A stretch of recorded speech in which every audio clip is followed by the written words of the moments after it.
Hi, I'm Donna Kachmar, Principal of Architect Works, and I'm happy to be able to share this new addition with you. I'm going to turn off my camera so that you can focus on the images. My husband and I are both the architects and owners of this new 1,000 square foot addition we recently completed. We collaborated on the design and overseeing the construction. However, this is not my first collaboration at this location. Back in 1996, I bought a lot in Rice Military along with a couple college friends, and we collaborated to design our first homes together. At that time, the neighborhood included original 1940s era bungalows, art studios, metal warehouses, and a few townhouses. By 1997, we had designed and moved into our 3 modest townhouse units that responded to this transitional neighborhood. Over time, the original bungalows were gradually replaced by townhouses throughout the neighborhood.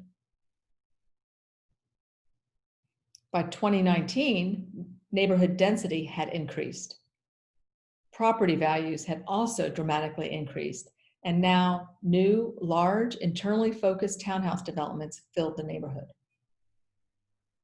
Our response resets the dialogue between private dwelling and neighborhood connectivity, creating a new type of hybrid between bungalow and their porches that connect to the street directly, and townhouses that are often removed from any street activity.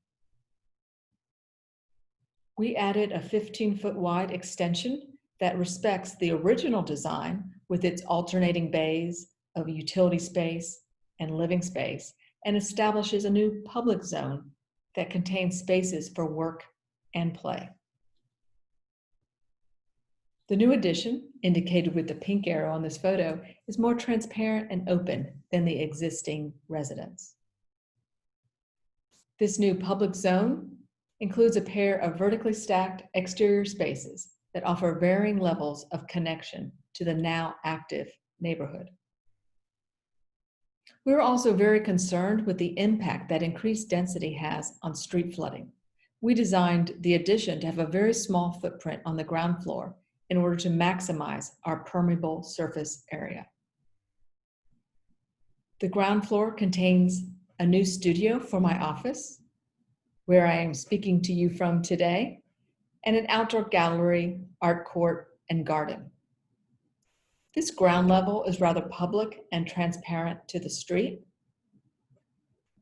The materials of the studio are rather robust. The concrete masonry unit, load-bearing walls, and the glass and metal storefront are both resistant to termites and any potential flooding on the first floor.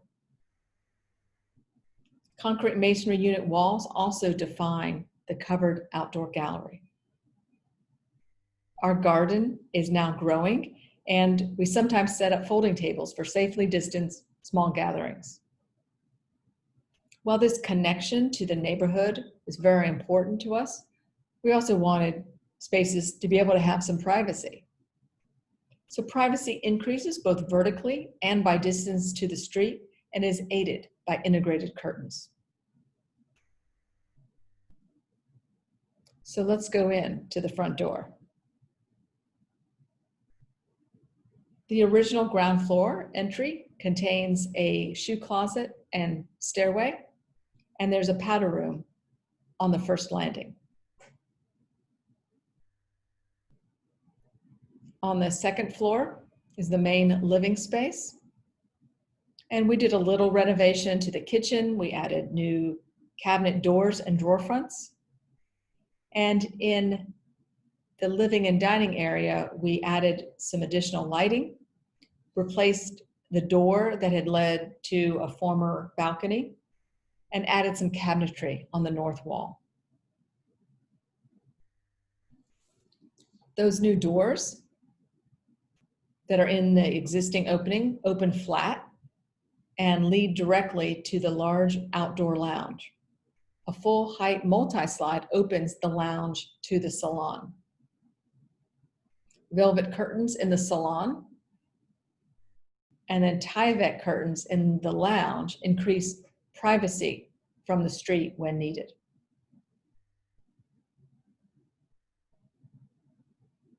The open guardrail allows for easy visual connection to neighborhood activity. We designed the second floor to be our main entertainment space. So I'd like to take you on a little video tour of that space. We'll start in the salon and go outside and return. So welcome to the salon.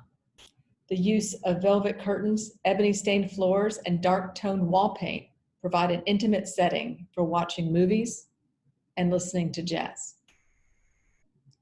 The dark blue velvet curtains open directly to the exterior lounge, and we go through that multi-slide into the large covered outdoor entertainment space where there's plenty of room for lounging, coffee, or cocktails. And that open handrail connects us visually to street activities. And as we turn around, look back at the existing, past the Tyvek curtains, we see those new doors that make that easy connection to the existing living and dining room.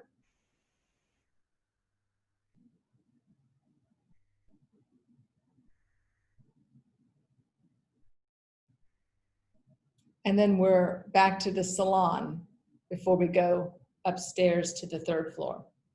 The third floor contains existing laundry, bathroom, bedroom, and office. The new addition contains a sleep chamber, closet, washroom, and bathing box. While we designed for our current needs, we also wanted to make some flexible spaces so we could age in place. We framed for a future elevator, and we designed the two workspaces to be flexible so they could become other things in the future. Little did we know that we would have 4 people working from home this spring. So if we start at the top of the landing on the third floor, we look into the existing office. And in that space, we added some cabinetry to increase its functionality. We also created a tall opening that leads into the new addition. On the left is a technology drop-off area. The new addition has a space for sleeping, storage, washing, and bathing. In the bathing box, simple tile surfaces have appropriately paired textures. Wet areas are textured tile for slip resistance and glossy walls. The dry areas have smoother tile floors and matte finish tile walls. Water blue colored countertops, walls, and ceilings brighten the space. Linen curtains add softness and privacy in the wash area and lead to the dressing area on the right, closet on the left, and straight ahead to the sleeping chamber, painted a dark tone. Under cabinet lighting in the wash area and low recessed wall lights and a candle niche in the shower create nighttime ambiance. Humble materials and simple to execute details are utilized throughout in order to achieve our modest budget. The new plywood floors are stained and detailed with metal transition strips, honoring the original house's pine plywood floors. Glass panels, composite bamboo decking, and corrugated metal siding provide low maintenance exterior surfaces. The new addition respects the original design language of the small, modest townhouses while acknowledging the transformation of the neighborhood. This little addition has provided us with a great place to live, work, and play in 2020.